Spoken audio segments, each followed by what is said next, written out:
বিভিন্ন দিক থেকে যা শুনতে পারছি তাতে এটুকু মনে হচ্ছে যে যে কোনো সময় যে কোনো কিছু ঘটে যেতে পারে। কি ঘটতে পারে তা হয়তো আমরা নিশ্চিত করে বলতে পারছি না, তবে নানান ধরনের আলামত যা দেখতে পাচ্ছি, নানান আভাস যা পাচ্ছি, তাতে নির্বাচনের যে মাত্র কয়েক ঘন্টা আছে, 3 দিন মানে তো আমরা হিসেবটা ঘন্টায় করতে পারি, সেই জায়গা থেকে শেষ মুহূর্তে যদি নাটকীয় কিছু ঘটে যায় তাতে নিশ্চয়ই অবাক হওয়ার কিছু থাকবে না। যেমন আমরা একটা তাৎপর্যপূর্ণ ইঙ্গিতময় বক্তব্য আপনাদের সামনে তুলে ধরতে পারি। ডক্টর দেবপ্রিয় ভট্টাচার্য, দেশের অন্যতম শীর্ষ অর্থনীতিবিদ, যাকে অনেকে বলেন যে 111-এর কারিগরদের অন্যতম, বলতেই পারেন, তা নিয়ে বিতর্ক রয়েছে। যাই হোক, ডক্টর দেবপ্রিয় ভট্টাচার্য রোববার রাজধানীতে একটি অনুষ্ঠানে কী মন্তব্য করেছেন তা অবশ্যই আমাদের একটু বিবেচনা নেওয়া দরকার। তিনি বলছেন, অন্তর্বর্তী সরকারের যাওয়ার সময় হয়ে গেছে।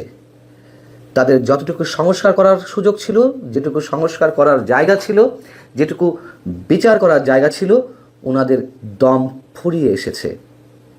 সরকারের যেটুকু সক্ষমতা, যেটুকু সম্ভাবনা, তা শেষ সীমায় চলে গেছে। এখন ওনারা যেটা করতে পারেন তা হলো একটি ভালো নির্বাচন। সেই ভালো নির্বাচনের নমুনা কি, সেটিও তিনি তুলে ধরেছেন। আমাদের মনে রাখা দরকার যে ডক্টর দেবপ্রিয় ভট্টাচার্য নিশ্চয়ই কোনো ধরনের ইঙ্গিত ছাড়া এই ধরনের মন্তব্য করেন না। তিনি বলছেন, আসন্ন নির্বাচন যথেষ্ট অন্তর্ভুক্তিমূলক নয়, তবে অংশগ্রহণমূলক করার সুযোগ এখনও আছে। নির্বাচনে সবার অংশগ্রহণের সুযোগ নিশ্চিত করতে হবে। মাত্র 90 থেকে 100 ঘন্টা আগে বা 3 দিন আগে ডক্টর দেবপ্রিয় ভট্টাচার্য যখন বলছেন যে এখনও অংশগ্রহণের সুযোগ আছে অংশগ্রহণমূলক নির্বাচন করার, তার মানে কি আমরা কিছু মিন করতে পারি? তিনি বলছেন যে এই সরকারের সময় শেষ কিছুই করতে পারেনি, তবে শেষ মুহূর্তে একটা ভালো নির্বাচন বা অন্তর্ভুক্তমূলক নির্বাচন এই সরকার করতে পারে। এবং নিঃসন্দেহে তিনি ইঙ্গিত করেছেন আওয়ামী লীগকে অংশগ্রহণের সুযোগ দেওয়ার বিষয়টি। দেবপ্রিয় আরও যে কথাগুলো বলেছেন তার আর সামান্য অংশ শোনায় আপনাদেরকে। তিনি শেষ ভালো কাজটি যদি করে যেতে পারে তাহলে ইতিহাসের পাতায় তাদের কিছুটা জায়গা পাওয়ার সুযোগ হলেও হতে পারে। এর আগে শনিবার centre for policy dialogue CPD তারা একটি সংবাদ সম্মেলন করল। সংবাদ সম্মেলনের বক্তব্য, মেসেজটি কী ছিল তাও নিশ্চয়ই আমরা সবাই পেয়েছি।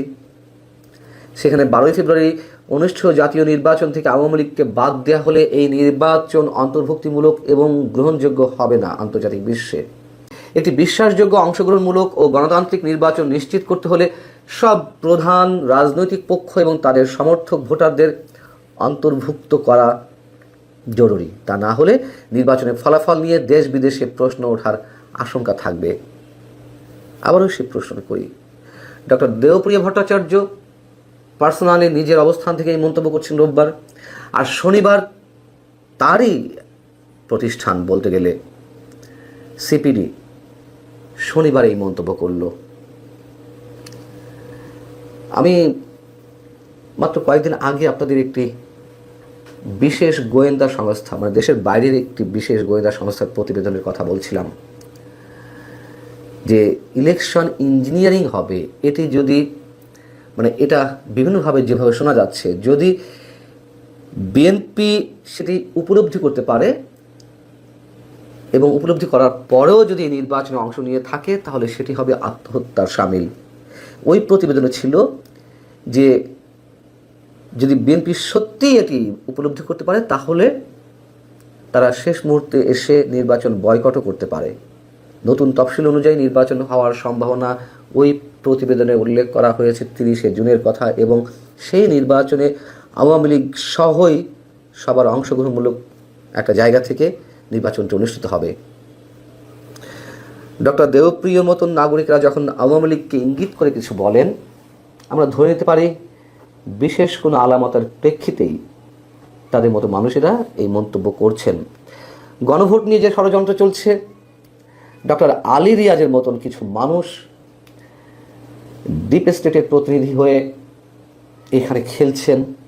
তাদের বিভিন্ন ধরনের উদ্দেশ্য রয়েছে। যুক্তরাষ্ট্রের অ্যাসাইনমেন্ট নিয়ে অথবা ডিপ স্টেটের অ্যাসাইনমেন্ট নিয়ে তারা এখানে অনেক কিছু করার চেষ্টা করছেন, এমন অভিযোগ এখন গুটি কয় মানুষের মধ্যে সীমাবদ্ধ নেই। যারা এই রাষ্ট্রের খুব গুরুত্বপূর্ণ স্টেক হোল্ডার, বিভিন্ন সেক্টরে যারা নিজেদের গুরুত্বপূর্ণ ভূমিকা রাখছেন, তাদের মুখ থেকে এখন এই ধরনের কথা বেরিয়ে আসছে। এবং যে ডিপি ওয়ার্ল্ডের সঙ্গে চট্টগ্রাম বন্দর ইজারা দেওয়াকে কেন্দ্র করে যা কিছু হয়ে আসছিল, সেখান থেকে সরকার পিছু হটেছে, এর আগে আমি আপনাদের জানিয়েছি। এবং শেষ মুহূর্তে এসে আরও অনেক ধরনের বিতর্কিত বিষয় রয়েছে, সম্ভবত সরকার সেগুলো সামাল দিতে পারবে না। এবং অনেকেই বলছেন এর চেয়েও যদি ভয়ঙ্কর কিছু ঘটে যায়, যা আমরা অনুমান করছি, নির্বাচন পিছিয়ে যেতে পারে, নির্বাচন নাও হতে পারে। আমরা চাই একটি সুষ্ঠু নির্বাচন হোক, আমরা এখনও চাই, আমাদের আশঙ্কাগুলো সত্য জায়গায় পরিণত না হোক, এটি আমরা চাই। কিন্তু যেই আশঙ্কা আরও তীব্র হচ্ছে, নির্বাচন শুধু পিছিয়ে যাওয়াই নয়, এর চেয়েও যদি ভয়ঙ্কর কিছু ঘটে, তাতেও নিশ্চয়ই অবাক হওয়ার কিছু থাকবে না। বিশেষ বিশেষ স্বার্থান্বেষী পক্ষ তারা তাদের এজেন্ডা বাস্তবায়নের জন্য অনেক কিছুই করতে পারে, কিন্তু তারা যে সবসময় আবার সফল হবে, নিশ্চয়ই ইতিহাস সে কথা বলে না।